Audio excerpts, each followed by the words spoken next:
아이들아 안녕. 할아버지야. 오늘도 우리 날개새 스쿨 기억하고 나와줘서 고맙다.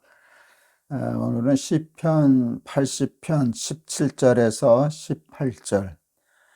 주의 우편에 있는 자 곧 주를 위하여 힘있게 하신 인자의 위에 주의 손을 얹으소서. 그러하면 우리가 주에게서 물러가지 아니하오리니 우리를 소생케 하소서. 우리가 주의 이름을 부르리이다. 너희들 혹시 잘못해서 엄마 아빠에게 야단 맞고 벌 받은 적 있니? 있지 아마, 그지? 할아버지는 많았지. 할아버지는 매도 맞았는걸. 근데 할아버지는 우리 아버지가 48에 할아버지를 하나밖에 못 낳았어. 그래서 무녀동남 외아들이거든. 우리 아버지는 내가 혼자가 돼서 버릇없이 클까봐 그걸 굉장히 두려워하셨어. 잘못하면 야단치시고 매도 드셨는데 그때 많이 들었던 말이 이 말이야. 하나가 아니라 반쪽이라도 안 된다. 아주 엄하셨지. 그런데 매는 꼭 한 대만 때리셨어. 이렇게 흥분해서 막 소리 지르고 그러지 않으셨어. 잘못한 거 정확히 얘기하고 잘못했으니까 한 대 맞아야 되겠다 하고서 따끔하게 때리고 그러셨지. 잘못했을 때 야단 맞는 게 좋으니 안 맞는 게 좋으니? 이렇게 쉽게 이렇게 생각하면 야단 안 맞는 게 좋아요 라고 대답할 수 있지만, 잘못했을 때 야단 안 맞으면 어떻게 될까? 그러면 잘못하는 일이 점점 더 커지겠지. 잘못해도 괜찮구나, 이렇게 살아도 괜찮은 거구나 하다 보면 나중에 잘못될 것 아니야. 바늘 도둑이 소도둑 된다는 말이 있듯이 조그맣게 잘못했던 건데 그냥 내버려 두니까 점점 괜찮네 괜찮네 괜찮네 그러다 아주 나쁜 사람이 될 거 아니냐. 그러니까 조금 힘들고 무섭기는 하고 그렇긴 하지만 잘못했을 때 야단 맞는 게 나를 위해서 좋은 거지. 그래서 엄마 아빠들은 우리를 사랑하고 그러시지만, 야단치는 거 싫으시지만 우리가 잘못될까 봐 잘못하면은 야단치시고, 요즘도 매를 드는 엄마 아빠가 있는지 잘 모르겠다. 그런데 그렇게 야단치고 벌 주는 것이 할아버지는 옳다고 생각해. 어, 그래서 하나님은 우리를 사랑하시는데 하나님이 이렇게 말씀하셔. 하나님은 그 사랑하시는 자마다 근실이 징계하시느니라. 그리고 징계가 없으면 사생자요, 남의 아이요, 남의 아이요, 친자식이 아니니라. 하나님은 사랑하시기 때문에 우리가 잘못하면 징계하신다는 거야. 벌을 주신다는 거야. 때로는 매를 드신다는 거야. 그렇게 해서 하나님 앞에 징계를 받아서 힘들고 어려운 일을 당할 때, 또 아픔을 당할 때 사탄이 우리를 살살 꼬요. 하나님이 너를 버렸다. 이제 너는 끝났다. 너는 이제 다시는 살지 못할 거다 하고 자꾸 속여. 그런데 그게 아니야. 엄마 아빠는 때리고 그냥 끝나니? 넌 이제 내 자식 아니야, 집 나가, 그러진 않잖아. 엄마 아빠가 야단치시고 벌 주실 때 정말 우리가 잘못했습니다 하고 용서를 빌고 뉘우치면 용서해 주시니 안 해 주시니? 당연히 용서해 주시지. 용서해 주시지. 그리고 다시는 그러지 말아라. 이제 그러고 회복이 되잖아. 하나님도 마찬가지야. 하나님 우리가 잘못하면은 징계하실 수 있고 매도 드실 수 있어.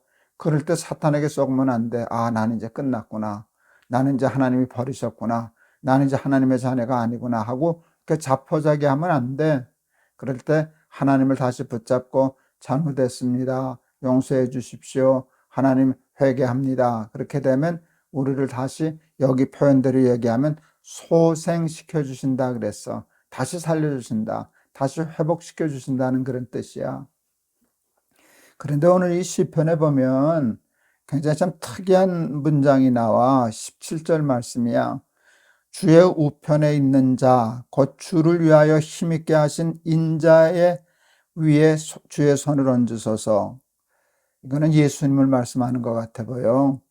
예수님은 우리가 신앙 고백할 때 하나님 우편에 앉아 계시다가 그것으로부터 산자와 죽은 자를 심판하러 오십니다. 이런 고백이 있거든. 예수님이 이 땅에 오셨다가 승천하셨잖아. 33살 사시고 십자가 달리시고 부활하시고 승천하셨단 말이야. 그리고 하나님 우편에 앉아 계신다고 고백을 했어. 그러니까 우편에 앉아 계시는 자는 예수님이시지. 그리고 예수님은 하나님의 아들이신데 사람의 몸을 입고 오셔서 인자라는 말을 썼어. 인자가 뭔가 하면 사람 인자야, 아들 자자야.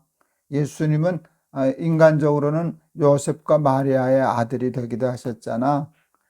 예수님은 엄밀히 얘기하면 신자지, 하나님의 아들이지. 그런데 동시에 사람의 아들도 되셨어. 이게 우리 기독교 신앙이거든. 근데 인자라는 표현은 예수님이란 말이야. 근데 이 시편 기자가 예수님 나기도 전인데 예수님 얘기를 하고 있어. 그런데 예수님이 이 땅에 오시고 하신 일이 십자가에 달려 돌아가신 일이잖아. 예수님의 십자가는 뭔가 하면 우리의 죄를 용서해 주시기 위함이야. 우리의 죄를 대신 지시고 내가 이 죄값을 받았으니까 이제 용서하겠다는 뜻인데, 그러므로 누구든지 십자가를 붙잡기만 하면, 하나님 십자가를 붙잡고 용서해 주세요라고 하면 누구든지 저를 믿는 자마다 멸망치 않고 영생을 얻으리라. 이게 우리 기독교 신앙의 핵심적인 복음이라고 얘기할 수 있어. 누구든지 그 십자가를 붙잡고 예수님께 용서를 빌고 그렇게 하면 우리를 사랑해서 용서해 주시려고 십자가까지 지신 분이기 때문에 우리의 모든 징계는 풀리고 고난은 풀리고 소생하게 되는 것이야. 그래서 오늘 이 시편 기자는 사탄에게 속지 않았어. 우리가 주의 이름을 부르리이다. 하나님 우리를 소생시켜 주십시오. 다시 우리는 하나님의 이름을 부르고 하나님의 자녀의 삶을 살겠습니다 라는 고백인데, 사람은 누구나 살다 보면 잘못해. 죄 지어. 죄 없는 사람 없거든.